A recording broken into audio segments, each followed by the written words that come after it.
jaia, ana bihurtzen dugu kantatzeko gaia, arditzagun eskuban.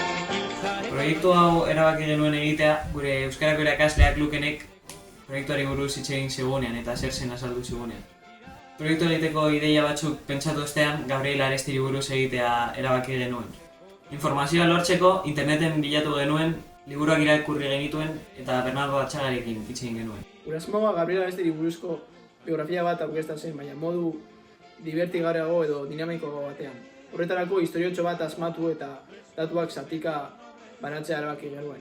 Hasteko datu nagusiekin hasiko ginateke, ondoren lan garrantzitsuenak aipatuko genituzke eta bukatzeko elkarrizketa bat txertatzea ideia ona iruditu zitzaigun. Taldea eta gaia aukeratu ostean, bigarren fasea heldu ginen, hau da, ikerketa. Lehenik informazioa bilatzen hasi ginen eta horrela gidoia hasi ahal izateko. Gero, Bernardo Atxagarekin kontaktuan ipini ginen eta honek dokumentu oso lagungarri bat bidali zigun. Eta azkenik, informazioa antolatzen hasi ginen, oso zaila zen, informazio asko zen, baina azkenean oso txukun geratzea lortu genuen.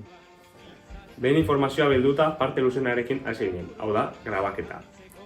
Arazo bat eduki genuen zeren eta gure ordutegiak antolatzea zaila izan zen, baina azkenean lortu genuen. Gainera, aste euritsua izan zen eta orduan toma batzuk grabatzeko zailagoa izan zen.